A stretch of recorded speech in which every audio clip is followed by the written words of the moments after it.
About the park, just while we have this slide up here. Yes, I do. In regard to maintenance, I think the layout and everything is fine. I'm more concerned about the upkeep and the maintenance of it, which I know is not your issue, it's the city issue. Did the Parks Department have any concern over manpower to take on this extra tasking? It hasn't come up with the subdivision application, but it did come up with the development concept plan at the time of annexation. It was originally planned to be about a 2.5 acre park. But the combination of the maintenance concerns and when the city got the land down along the Malala River for park, those two things happened about the same time as when the development concept plan was being prepared, and that was why the decision was made to trim it back to 1.2 acres rather than about 2.5. But there hasn't been any discussion recently that I've heard concerning maintenance concerns. Well, the reason I brought this up is we met on a 66-acre parcel a while back, and it has a park running down through the Willow Creek. And I brought up the concern about maintaining the park at that time, and it was basically, let's kick the can down the road and worry about it then, because there was concern that there was not going to be able to maintain this area. So that's hence why I brought the question up today. When I met with Public Works and the Parks Department on the park, their comment was, we want grass. And that's all we want. Because we want to be able to, there's a little area right here that's in red along the curb line. They did what they want. That's where they're going to park. That's going to be signed for maintenance vehicles only. And they're going to use this wheelchair ramp as their access into the park. And they are going to get in there and they're going to mow, and then they want to get right back on that trailer and be gone. So we have done what we can to make it as simple for maintenance as possible. We did talk about pros and cons of having an irrigation system. The original concept was, this kind of pasture grass. It's been pasture for the stolers for years, and the thought was just to leave it that way. But they were adamant they did want irrigation, so it will be irrigated. It will grow. It will have to be mowed.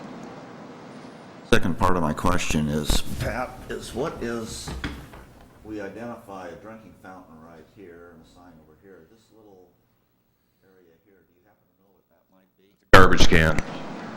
That's a garbage can. That's a garbage can. And I think there's just the two. Yeah. Yeah. Any other questions about the park? Okay.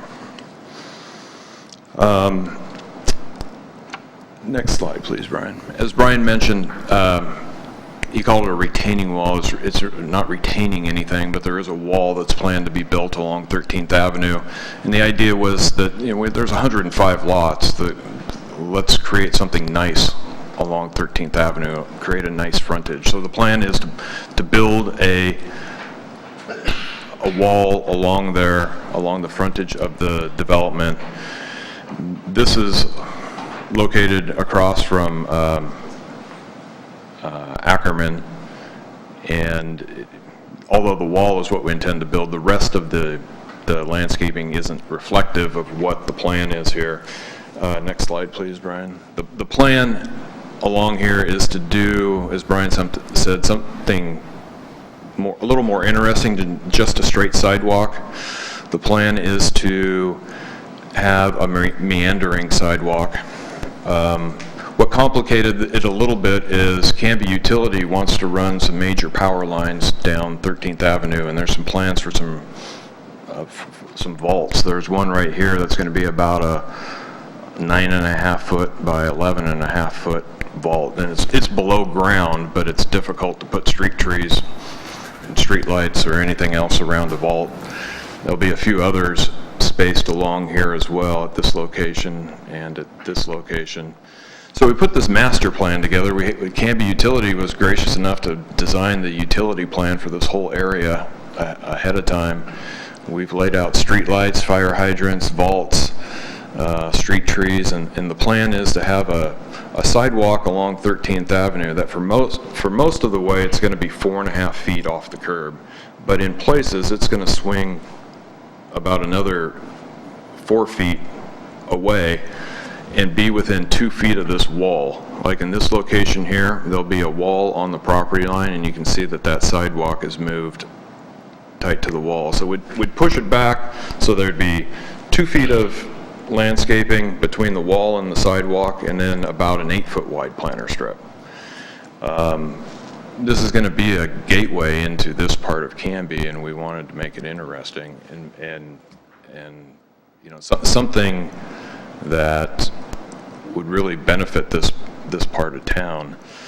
The wall, the planter strips, this whole area, the irrigation, it'll be maintained by the homeowners association of the development. It won't be maintenance responsibility of the city.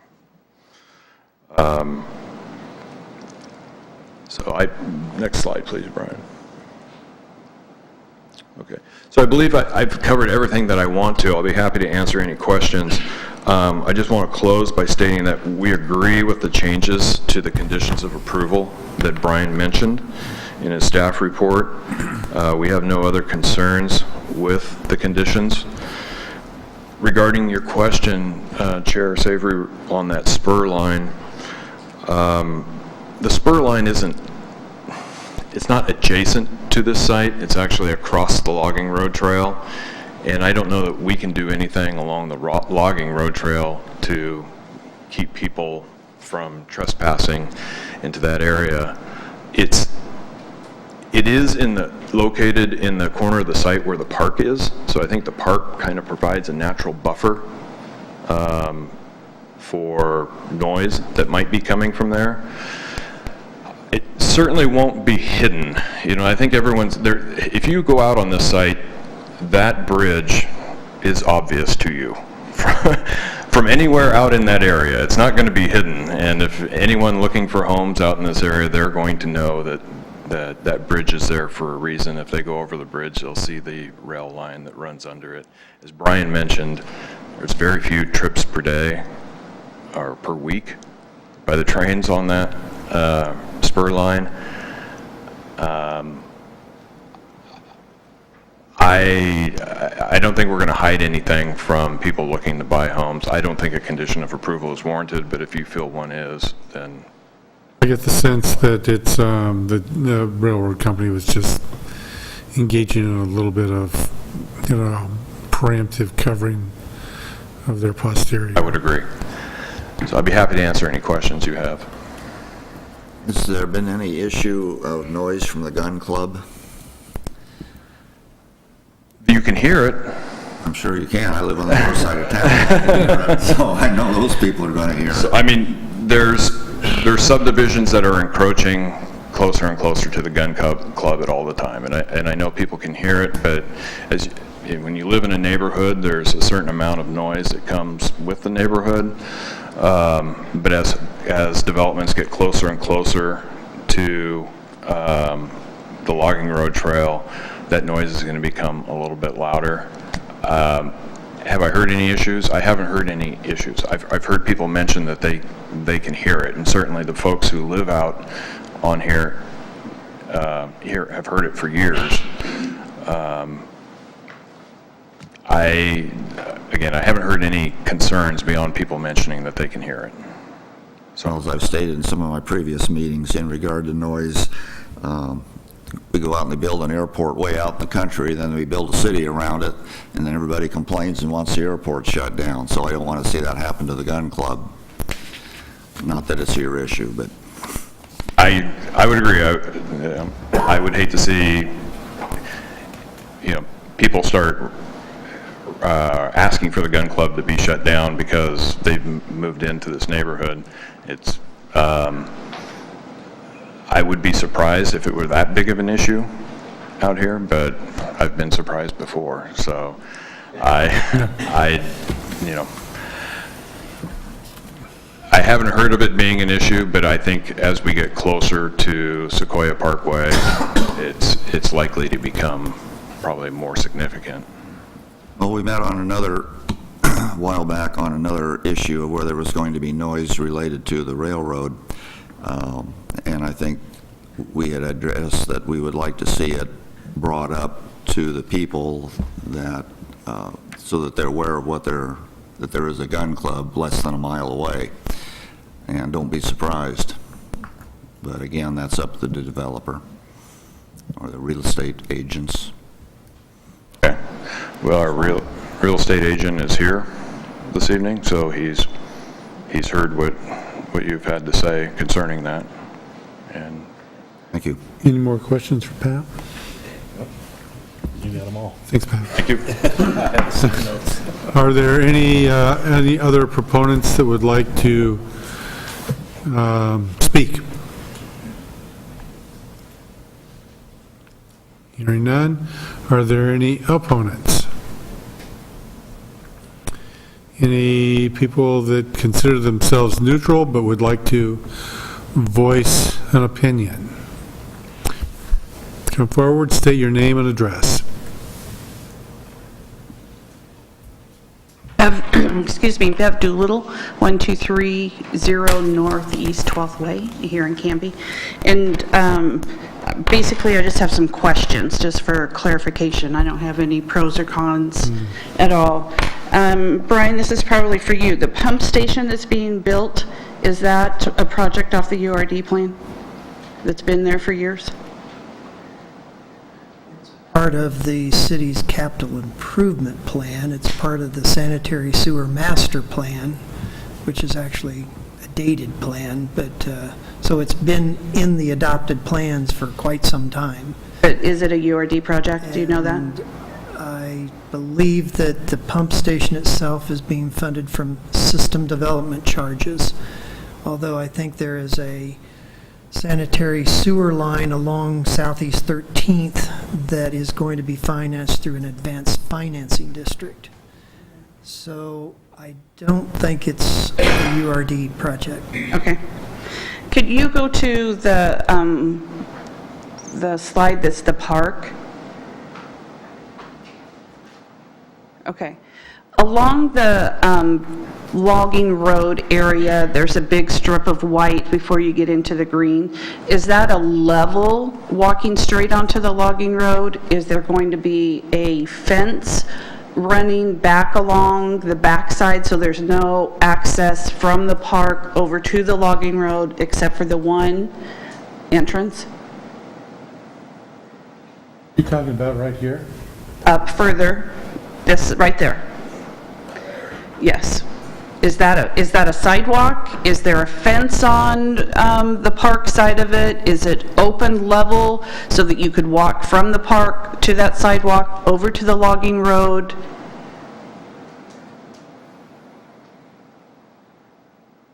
Anybody? You're asking us. Well, Why would we know? okay. No, why don't you go ahead and we have the free flow of information here. We're Americans. Okay, so this is the existing logging road trail. Okay. The plan is to leave the fencing that exists around the property along this line.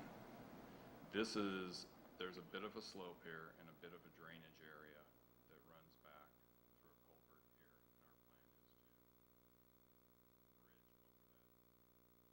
our plan is to not more than 4 feet of grade change across the entire subdivision. It's relatively flat. But Flat off, yes. There's about 1.5 feet of a drainage way in here, and we're just going to put a culvert under that pathway.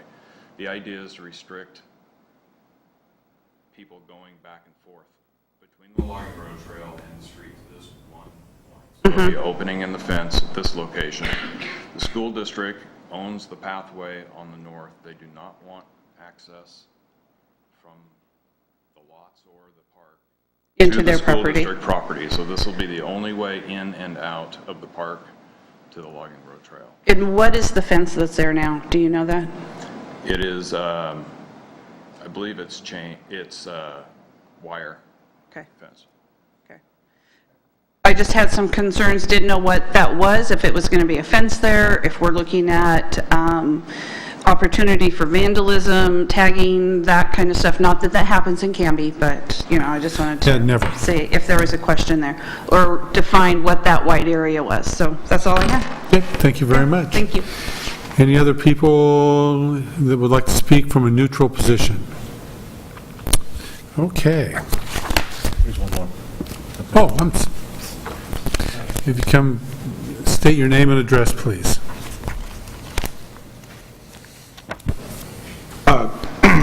My name is John Landry, address 2134 Southeast 13th Avenue. I actually live on the Rice property. They're my parents, and I'm kind of here because they're not able to be here today. You had some concerns about gun club issues. Over the entire period of my life that I've lived there, you notice it, but it's not egregiously loud. We have properties in the Tofty Farms area that are closer by way of the back channel area where they can actually get the echo from the gun club better. But our house is actually located directly in front of the pads during league trap night, and it's not bad at all. So it's just kind of one of those things. Sometimes it's louder if there's fog overhead. You know, everything carries a little bit better, but we hear the trains in town louder than we hear the gun club most of the time. So, Thank you very much. yeah, my parents are moving after almost 50 years of holding the property, and as well, we've also worked with Larry and Betty Feist, farming all the way back to when Elwood and Alice Feist used to own the properties on the opposite side of the road and adjacent to us. Yeah, it's kind of a change, but yeah, we're here for it. Into a swerve. Thank you very much. Pat, did you have any rebuttal? Not sure what it would be, but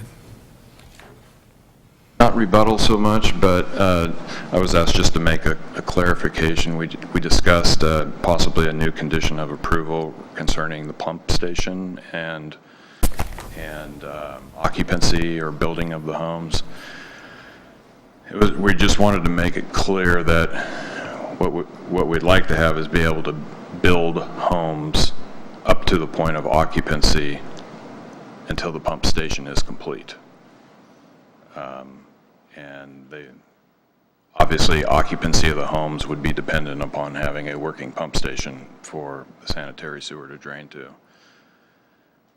I thought what we had just talked about a few minutes ago was that you wanted building permits that you could obtain building permits before the pump station was completed. But now we're talking about the actual construction of the homes. Is that correct? We would like to be able to get building permits and build the homes to the point of completion, but not get occupancy until the pump station is complete. Again, I think it's a moot point. I think the pump station is going to be done months before we're ready, but it's better to have these conditions worked out ahead of time.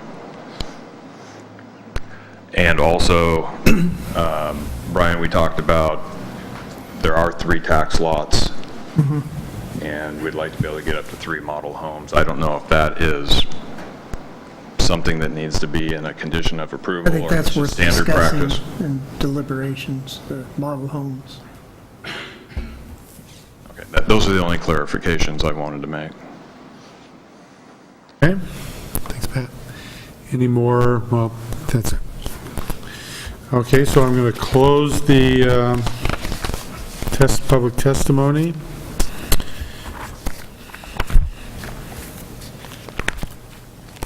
Excuse me. I have a question. Close again. No, I haven't closed it, but I was just this close. I know you are. My name is Greg Perez, and it's just a question. What would happen if that pumping station didn't fall into place on time? Is there a possibility that something could stall it, or they run into something and then it's not completed September? And they would not be able to occupy the homes. Just a question. Yeah. Thank you. Okay, public testimony is now closed. Any thoughts on this, discussion, deliberation? I got one question. Sure. If we did the request to allow them to build on there, does that mean they would not have fire hydrants that are working if they had combustible materials on premise? I don't believe so, because, and that's why we have to be somewhat careful here, is that, and these are kind of engineering, public works type questions during the construction plan approval and such, and generally speaking, the fire marshal doesn't allow, as Pat had indicated, if you don't have an operational fire hydrant within a reasonable proximity, then they won't allow them to move the lumber in. They also want a all-weather road so that you can get to the site without sinking in mud or anything like that.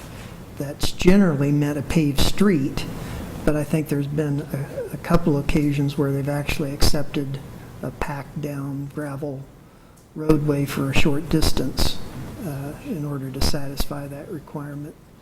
I guess the question is, does the fire hydrant, is that required to have the pumping station working and to have the fire hydrant? Requires the installation of the water mains and the fire hydrant itself. And so that's about all I know about that aspect. That has come up in the past in our subdivisions.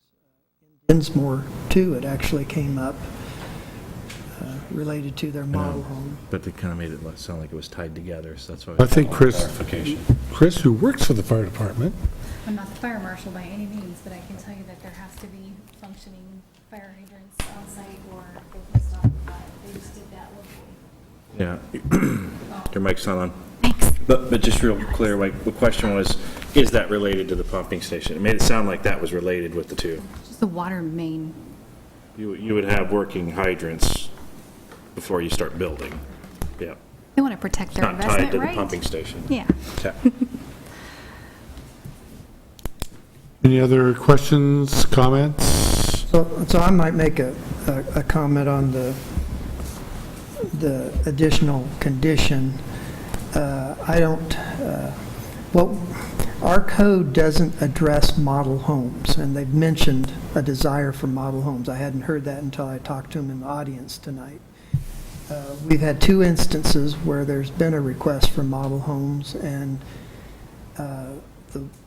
what we have done in the past, since our code doesn't address it, instead of say, no, you can't do that, because it's fairly typical that cities allow model homes, our code just doesn't address it, is that we were able to allow them to move forward with model homes based upon the current zoning of the property, and that any tax lot as it exists today before the plat's filed of record and creates all the other lots is entitled to a home. This particular subdivision has 3 underlying tax lots, so they could qualify under our previous policy to have 3 model homes before the plat's recorded. And so in other words, we're not going to let, and the assumption, of course, is that they're building the model homes where the platted lots will be surrounding them once the plat's recorded. And that has worked out fine in the other 2 instances. So if they can live within that policy that we've set up, that's according to the zoning and what, if they didn't follow through on their subdivision, hey, the house could stand on these 3 lots. On the request for the additional condition on dealing with the sanitary pump station, it makes me nervous to allow them to build out all of their lots up to a point of occupancy and something did happen that delayed the pump station. Because now you have a lot more people involved, because there's probably buyers that are waiting to move in, and now everything's on hold because the pump station's 2 months behind, and it becomes a lot more difficult for the city to deal with that situation, and there's no solution until it's done. But there's a lot more people angry and upset with the city at that point in time if you've got all those people waiting. Well, you said we could move in. Well, sorry, but the city didn't finish their pump station. I would feel very comfortable in an additional condition that would allow them to obtain their 3 model home permits and build them up to a point of occupancy, but not any more than that. And maybe we can discuss that with the city administrator and see if he has a suggestion along those lines. And we can work that out at the pre-construction stage rather than, unless you wanted to add at least the one for the model homes, to give them that. So two questions. Is it a safety issue with the model homes? I mean, it is occupied during the day. And so is the occupancy a safety issue? And second question is, do we need to update the code? We could consider updating the code if we want something a lot more specific that addresses that matter. Safety first, but I like model homes. That, this is the first time, the pump station is necessary before they can have operational sanitary sewer. And so obviously we can't allow occupancy of the homes. I just feel uneasy dealing with code enforcement issues through time that are nothing of this magnitude. If they have 44 lots with homes completed and they're sitting there waiting 2 more months for a sanitary sewer, I just feel very odd about that. And they wouldn't be in that situation if we didn't issue the building permit before we knew the timing was going to work out. And so somewhere along the process, we can probably give them a go-ahead, knowing that, yes, everything looks like it's on schedule. Right now, it's kind of early to know.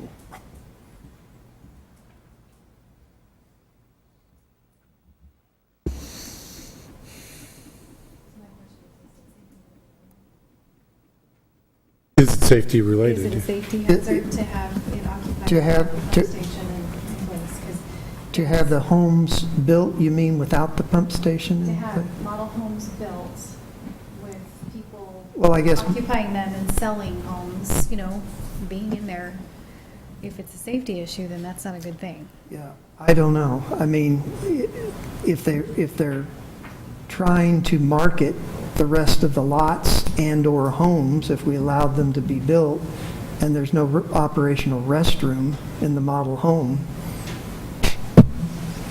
that would be the safety consideration, I guess.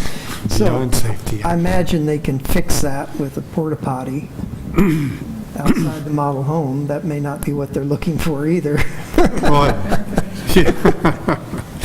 I can't imagine that that they would have occupancy in the model homes without working.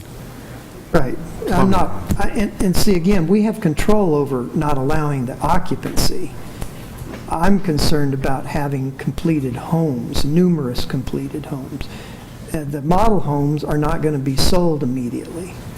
They need them as model homes, and so I wasn't as worried about them. I'm worried about the other homes that are, the intent, and hopefully is to get a buyer before they're even done. I just think that puts us in an odd situation myself. It's up to you.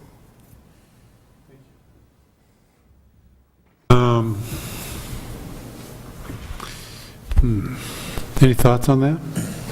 Well, I kind of agree with Brian that, if I was buying a home in this subdivision and I'm being told it's going to be completed September 1st, so I plan to move out of my current residence, I'm all prepared to move in, then I find out the pump station's not ready, I can't move into my new house for 2 months.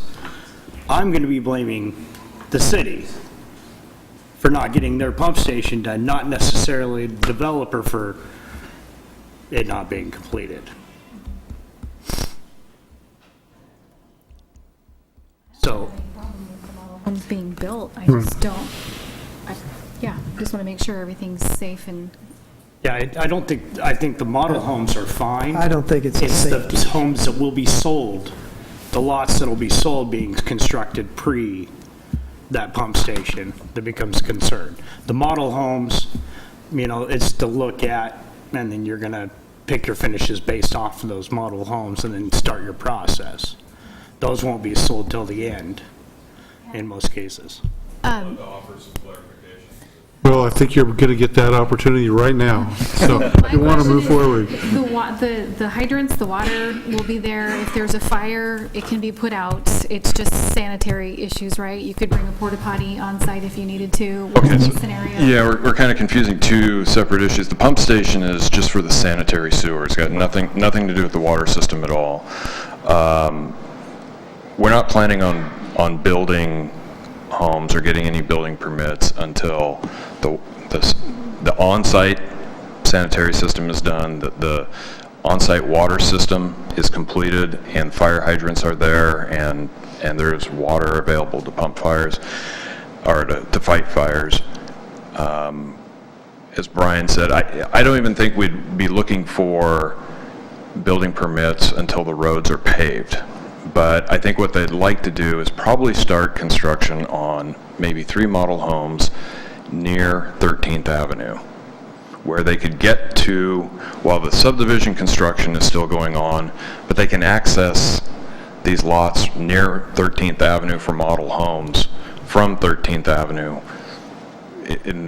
There's going to be a 14-inch water main in 13th Avenue installed by this subdivision, and there's going to be operational fire hydrants right there along 13th Avenue. So as far as the water system goes, yes, fully operational fire hydrants and water system for the model homes. Concerning the pump station, we can't legally sell lots, I don't believe, until the pump station is in and operational. And I'm going to invite if you're okay, I would like to invite our Brian D'Ambrosio, our real estate agent, because he's more versed in when he can sell lots and when he can't, and he could provide some clarification on that if you're willing to have him up here. Love to hear from him. Okay. Good evening. My name is Brian D'Ambrosio. Yeah, legally we cannot sell, so you're concerned about 24 people waiting to move in their house. We legally cannot enter into a contract until the plat is recorded, which means that the pump station would have to be in, so we cannot pre-sell any homes until the plat's recorded. So all the infrastructure, you guys would have already signed up on the plat. So that's a state of Oregon law. Because each home would have to have its own legal description. Right now, while we're currently under construction, we just have 3 addresses or 3 legal descriptions. So there's no way to identify a particular house on a particular lot until that time. So you're concerned about anybody waiting, we would never have that situation. Yeah, yeah. That answer That answers my question. Thank you. your question? Thank you very much. Thank you. Okay, so let me be clear here before we move on. So,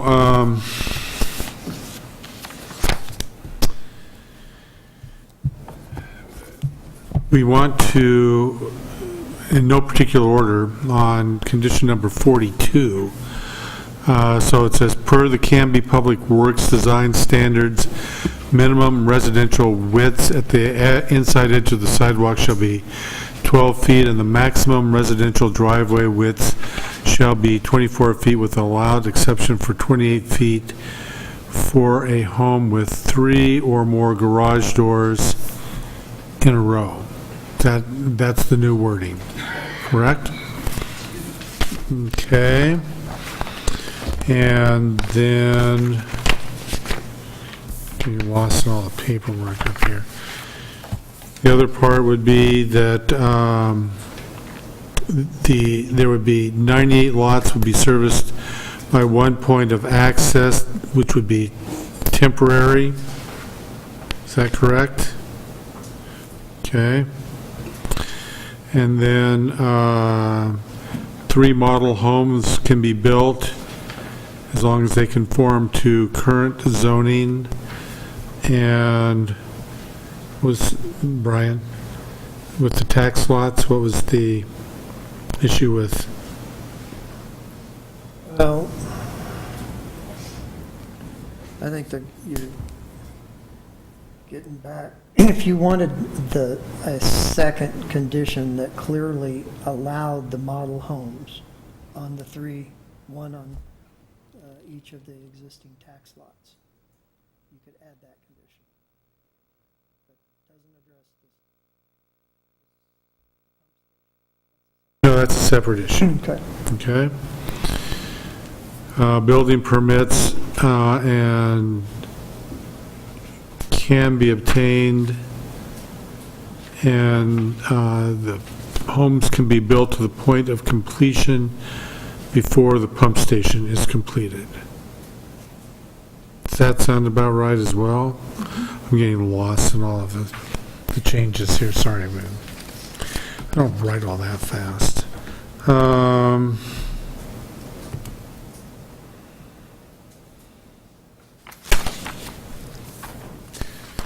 I think that was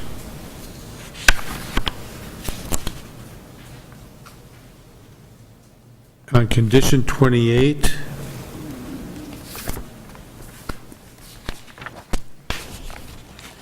The applicant shall, we are eliminating the word by separate instrument, so it should read that the applicant shall dedicate 20 feet of ROW width for the full length of the subject property along Southeast 13th with the Phase 1 final plat. And then on condition number 30, a dual 12-foot utility and pedestrian easement along all of the interior lot street frontages shall be noted on the final plat. This easement may be combined with other easements and shall be measured from the property boundary.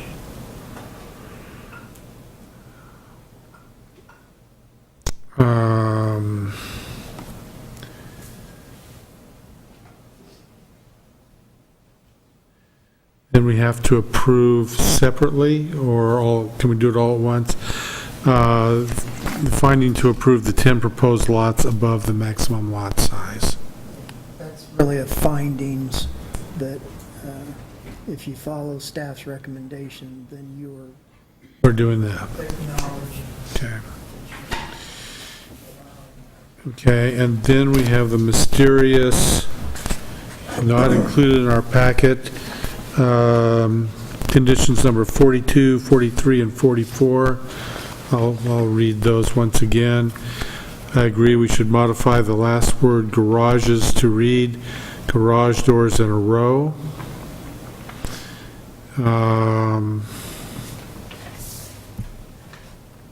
Although I don't see, Brian,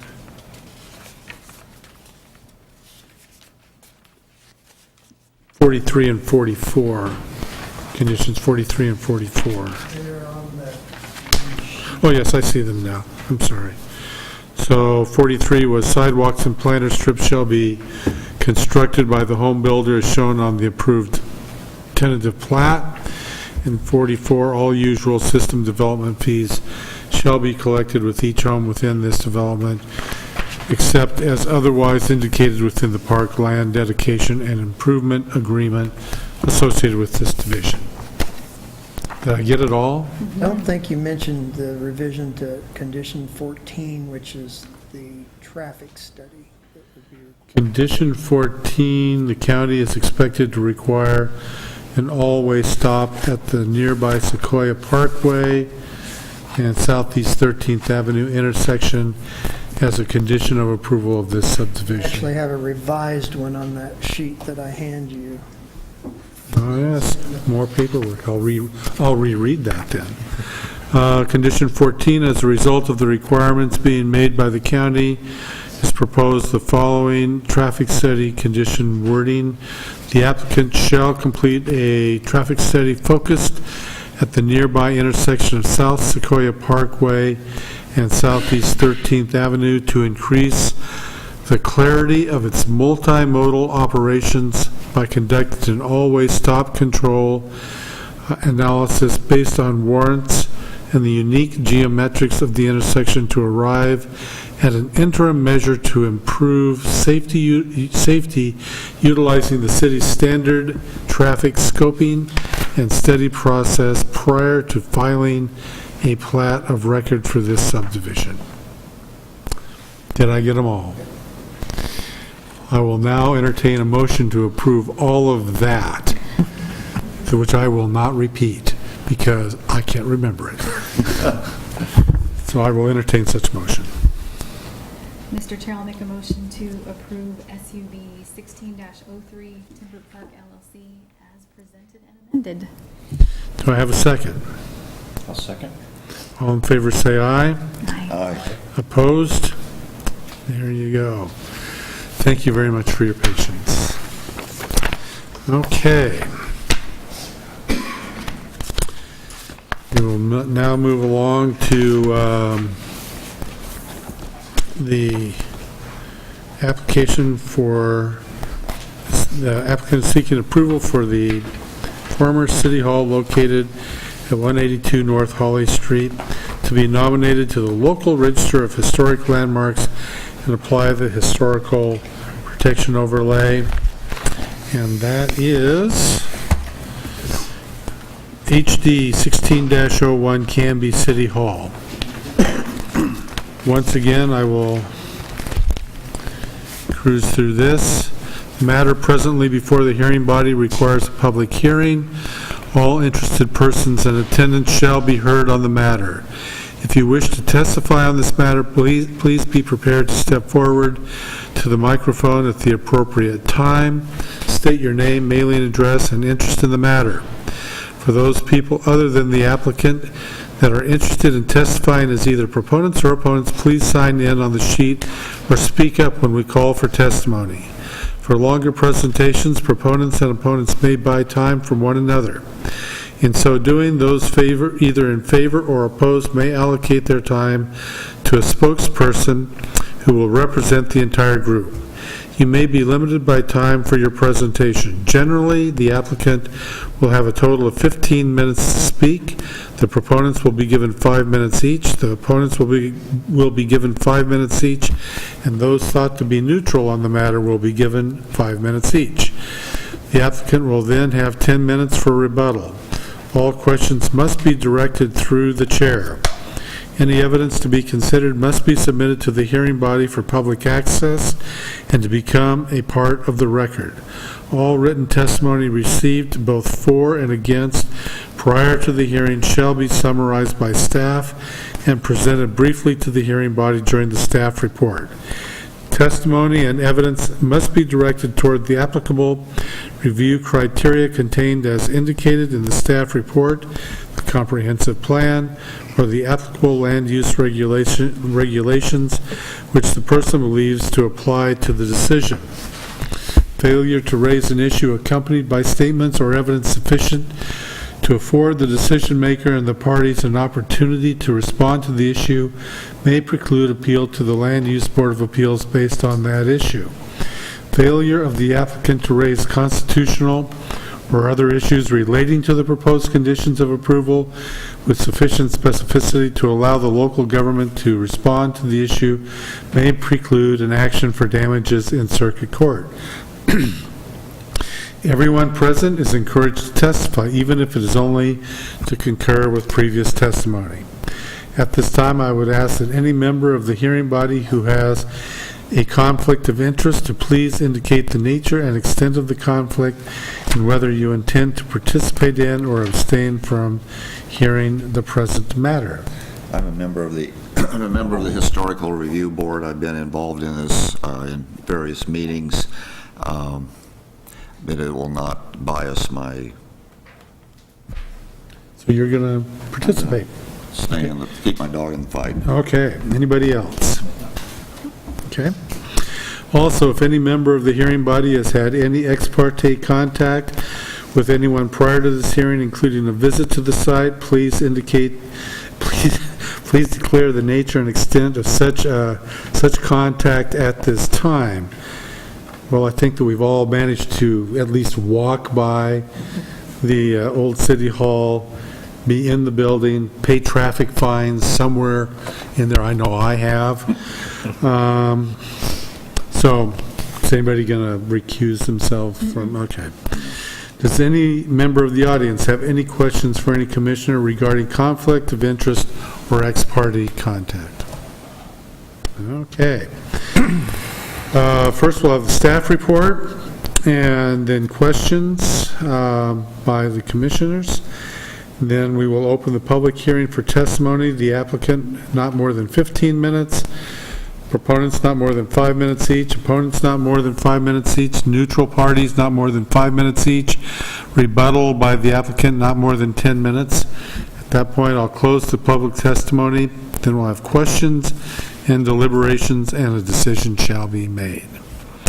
Brian. Thank you, Chair. We'll move right on. This request to designate the former City Hall at the intersection of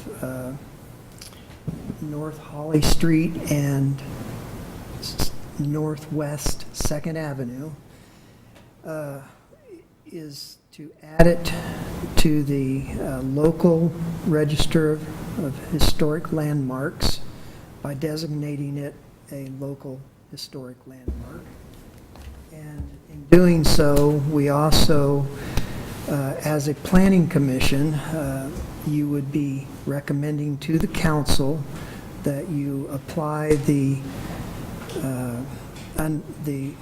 overlay, the historic overlay zone, which is a designation A in our ordinance for this property. I have two, I guess, but that one might. The request was advertised for a public hearing at both the Historic Resource Review Board, the Planning Commission, and then subsequently as you make a recommendation onto the City Council. And so I think enough city public hearings will be held to notice went out to surrounding property owners within 500-foot radius. The application was made by Carol Palmer, who's a member of the Historic Review Board. She's out in the audience. She sat through this, and we also have Jamie Stickle in the audience that was instrumental in preparing the staff report for the Historic Review Board as well. The property by our adopted ordinance follows the Secretary of State's parameters for designating properties even for the National Register. It follows those kind of analysis of what is the significance of the historic structure. And that was part of the application that Carol presented. So I'm not going to get into that in particular, but that's the basis behind its the criteria on trying to nominate it as a historic landmark. And the Historic Review Board has also been working diligently to make the historic landmark designation register, raise it in its visibility within the community, although there's only a few properties currently having the historic landmark designation. They want to bring that register to light and place it on our website, let people celebrate those properties that are currently listed on it. And certainly there's been a lot of public support going into the idea of Old City Hall and its exterior characteristics that lend itself to that historical significance being preserved, knowing that we've now vacated the building and that its intent is to be sold to a developer. And the current developer who's interested in purchasing the building, if that project moves forward, has agreed to this designation and the restrictions that are bound by ordinance if that should happen, in doing exterior changes that enhance the historic architectural character of this particular structure in town. And inside, you may see some significant interior remodeling in order to repurpose it for whatever uses it might make, but any exterior changes should be made in the period and enhance the structure. And so that's what this ordinance will help allow to happen in the future, and applying that overlay zone to the property with the designation. That's about all I have. Any questions for Brian? Can I just make a motion now? Kidding. These people have sat through, they sat through all this other stuff. We got to give them a chance to speak. So, a proponent, who's going to speak for the proponents? Okay. State your name and address, please. And I think I'm on. Carol Palmer, 1646 North Ponderosa Street, Canby. And you have in front of you, I believe, the application, and I won't go through it all again, but it outlines the architectural significance from a local perspective and also a national perspective, and the historical significance from certainly a local perspective. So if you have any questions about that, I can answer them. And I just wanted to say one more thing about what Brian said. It really is our intent to make the local landmark registry it's late in the evening, I'm losing my voice, much more visible in terms of community awareness. So I'm okay. I think when the original Historic Review Board went dormant, and that was about 13 years ago, even though they'd been working on all of these things and it was pretty visible at that time, a lot has changed and it sort of has fallen off the radar screen. And we're going to do a couple of things to kind of put the spotlight back on that, these properties. And first of all is to get the City Hall on the list. Secondly, we have approval from the Canby Historical Society to put the Depot Museum on the list. That will give us a total of 5 properties, which is a really nice critical mass that we can use then to create some brochures, much like we did with the Heritage Trail, but also create a website where people can, that's associated with the city, so people can actually see the properties, view photos of them, and have the write-ups. And then we want to do some sort of public event. So this is really important from our perspective to sort of remind the public of the heritage of the community, which I think is really important now that we're going through so much change as a community. That's it for me. Any questions? I do. I'm just curious about the process, I mean, that you're going through. Mm-hmm. So do we want to have it on a national, on a registry of some sort? But are there forces outside of our purview here that can say, no, we just don't want to do that, or? Well, we've given them hopefully a chance to say that they don't want to do it. Who would that be? Letters went out to all of the property owners within 500 feet of the City Hall, and then we had a neighborhood meeting that no one came to, right here in this building, but they all knew the neighborhood meeting was going to happen, and then of course we went through the whole public notification process to know that there are people that there were going to be, to notify people that there was going to be a hearing. The only people that could object to this at some point would be the future owner, but the future owner really has no say at this point. The city owns it, and we need owner consent. And according to the laws in Oregon, once the original owner gives consent, then all future buyers have to abide by that. You know, that's part of having the overlay zoning, is that all future property owners know that they're buying something that there's a special zoning code on. So they're not going to be able to tear down the front of the building and put in plate glass windows there, because that would have to go to the Planning Commission for approval, and also to the Historic Review Board.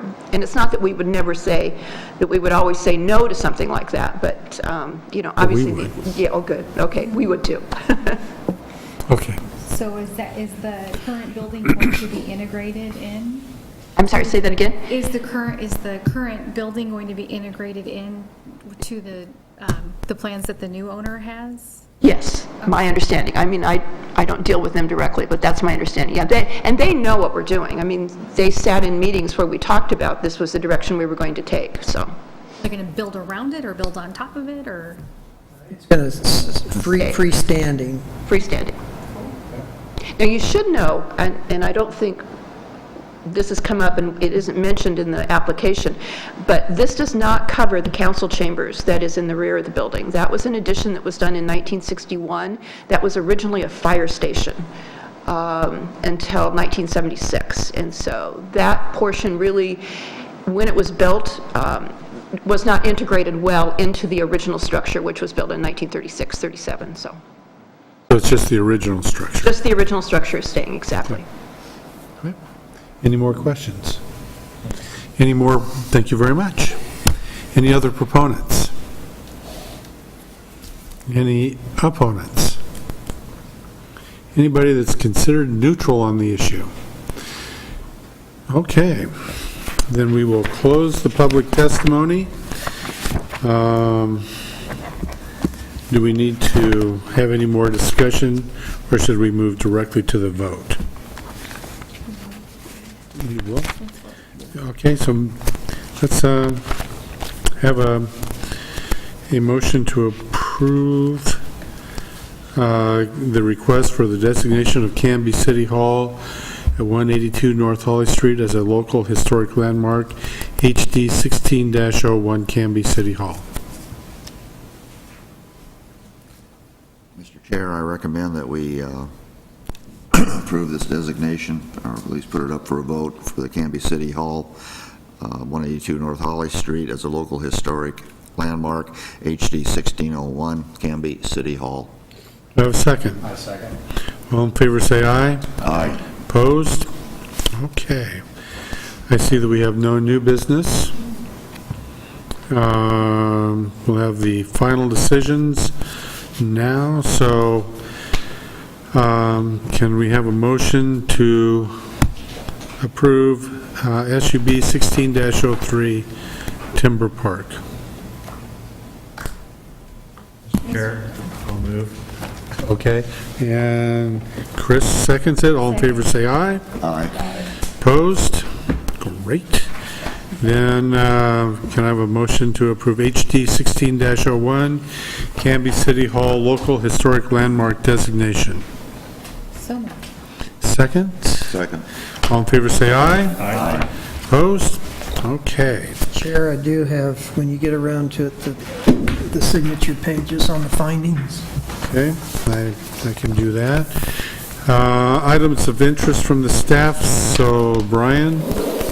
Okay, so from the action that you've taken this evening on the first public hearing on the agenda, remind you that then that will be scheduled for the next regularly scheduled meeting, which is December 12th at 7 p.m. in this room, to follow through and make a decision on that. And in the meantime, I'll be working with the applicant and trying to get a statement from the county to assist you in the decision-making process on that. And we will be canceling the fourth Monday of the meeting. That would be what date? December 20 what? 26. Ho, ho, ho. Yeah, so December 22nd is the only meeting. And we do have several items, it's looking like, for the January 9th meeting, when we come back after the holidays. That's about all I had. Okay, I have one last item of interest. I'd like to welcome Tyler Hall as the newest Planning Commission Commissioner. And starting today, this is the first one. Welcome aboard, Tyler. Good to have you. Yeah, thank you. And that's it for us, so I will entertain a motion to adjourn. Mr. Chair, I'll make a motion to adjourn the meeting. Okay, thank you. Do you have a second? Everyone second. Yeah, we're adjourned. So there we go. Thank you.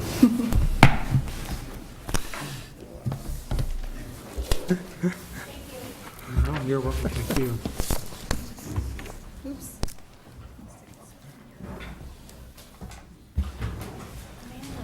You guys stuck around? Oh, man.